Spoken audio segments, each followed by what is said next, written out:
kinds of systems actually all the time, which we don't recognize. We use also a hexadecimal system when we use the clock. It's 60 minutes, 24 hours, it's all multiples of 6. That comes from ancient Mesopotamia, right?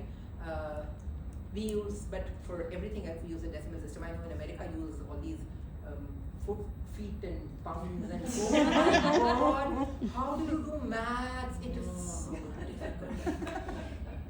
12 inches to a foot, 3 feet to a yard, a yard to a furlong, God knows what to a mile. This is so simple, 10, 10, 10, 10, 10. You know, I don't know how to do maths. Okay, I would never. We just look it up. You're like, how many feet? Oh yeah, that's right. I just don't understand. I mean, pound, ounce, oh, don't get me. I have no idea. Okay. So, but the decimal system comes from India, and you can actually see it in the numbers, the Sanskrit numbers, which are actually called Indo-Arabic numerals because the Arabs took them everywhere and they popularized them everywhere, but they're coming from India. So, if I'm telling you in Sanskrit, you will see the similarities. One is not the same everywhere. Everywhere in the world, people were counting. Everywhere, people were counting. But how do you come? It's a circle. When you say decimal system, you're going to 10 and then you're coming back to 10 plus 1, 10 plus 2, 10 plus 3. Right? We say 11, 12, but whatever, you're doing 21, 22, you're coming back in circles now.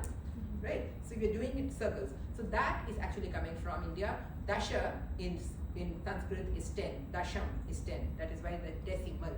Dasham. Okay. Dva, 2, 3, 3. Chaturtha, quatra. Not 4 in English, but quatra, almost everybody understands that. Pancha, penta. Shashta, hexa. Sapta, 7, septa. Ashta, octa. Nava, 9 also. Nova, right? Dasham, decimal. Right? So that is coming from India. And one last thing, the 0. We've grown up with the 0. We don't think anything of it. 0 is, all Indian children learn about the 0 was invented in India. You know, some people mug up for your exams. It is actually extraordinary to be able to conceptualize something which is not there. That is why it is so extraordinary. You can say there is one glass, there are 2 glasses, there are 3 items. But what is not there? Because we have lived in a world which has always had the 0, or in our world the 0 has always been there, so we don't find it extraordinary. But it is actually something absolutely out of the imagination to be able to not only conceptualize nothing and to give a symbol for nothing. The Sanskrit term for it, abhava. That means if something is not there, you feel its presence. I feel the presence of non-existence here.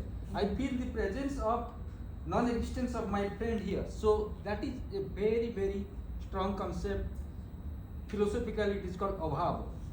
I can write that. So the 0 is something which is coming from India. And finally, give me a couple of minutes if you may, if I have not bored you all to death already. But it seems like that concept goes back to a lot of the Jainism, like conceptual. This will be, sure. I mean, philosophically, the whole notions, they would be interrelated. So I'm not kind of claiming it for, one particular religious tradition, religious or whatever word. So I'm not claiming it like that, but this is a concept which is, invented in India, the concept of the 0 and a mathematical symbol for the 0.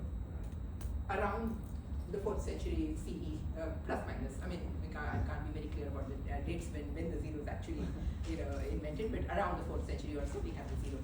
Okay, the last thing. Now, religious ideas, the way I've talked about the Vedas, I talked about Buddhism and Jainism to a small degree. I just want to talk about a little more, which is that there were a number of people who were already living in the subcontinent at the time that the Indo-European speakers came over here.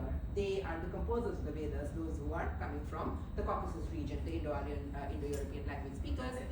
But they interacted with the people who were already living in the subcontinent at that time.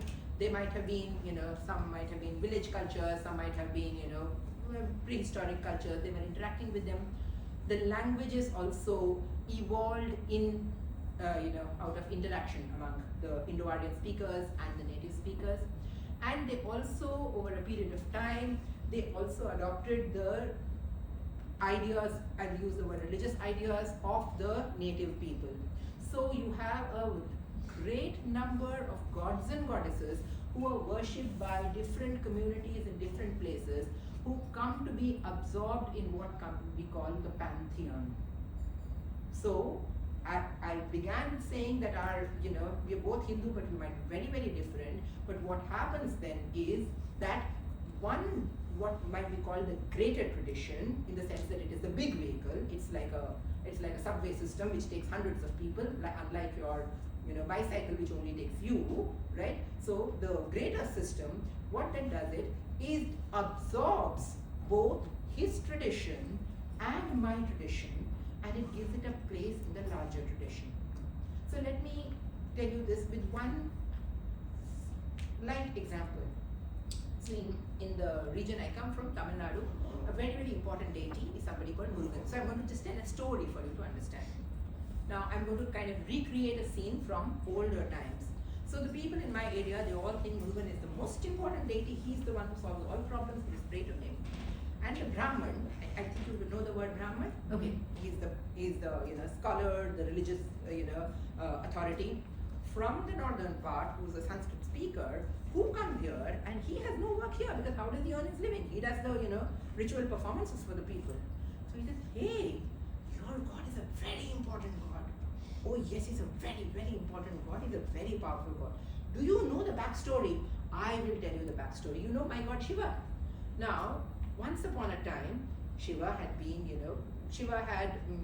there is a story about Shiva having lost his wife, and then he'd become an ascetic, and he was like completely, disinterested in everything. And then there was a demon who prayed to another deity, and he said, when the deity appeared from, all these demons, they all have, they're all very wily. So they'll stop breathing, they'll stand on one leg on top of the Himalayas in the winter, and they'll stand in the middle of the fire in summer, and they'll go on and on like that for 1,000,000 years, and then the great God will have no choice but to come and say, yeah, what do you want? I'll do what you want. So this demon will say, immortality. God says, no, nobody gets immortality. Ask for something else. So the demon thinks and thinks and thinks and says, okay, let me try and trick him. So they all come up with different kinds. There are lots of these stories. So this particular story says, so this demon, this Tarakasura says, okay, I only want to die at the hands of Shiva's son. So the great God says, done, you got it. But the demon thinks, hey, tricked him. Shiva's never going to marry, and he's never going to have a son, so I can do what I want. So then he goes about creating mayhem everywhere. So all the lesser gods go to this great God and say, hey, you have to do something about this. Now Shiva has to marry. So by this time, his earlier wife is reborn, and from her babyhood, she's just had one intention, that she wants to marry Shiva. Her mother tells her, hey, don't do that. Shiva is a confirmed by. She doesn't know, the girl is a rebirth. She says, don't do that. Shiva's never going to marry. Says, no, I'm going to marry him. So anyway, she prays, and she does all kinds of, ascetic performances. Lots of complications in that story. And finally, Shiva does marry her. The child which is born of that marriage is your Murugan. Right? So obviously, and he eventually killed that demon. Very powerful God, I must say. My God, you've been worshipping him all this time. Great. But my God is the Father God. Yours is the Son. So you have to worship your God, of course, but learn from me exactly how to worship him. Right? Everybody got me through the story, right? So I am the Sanskrit speaking Brahmin who has incorporated her deity as a minor deity in my this thing. She's happy too, and now she's happy because her God is very important still, right? And she's also now happy because she's belonging to a larger stream, right? She's contradicted in the process, so what? Okay, so in that sense, the different traditions that many of us are coming from, there are connections. There is the Brahmanical connection to all our different traditions. But are they really actual connections? These are question marks for much, much deeper exploration. I don't think I have more time. I have much more to say. I wish we had a full day for you.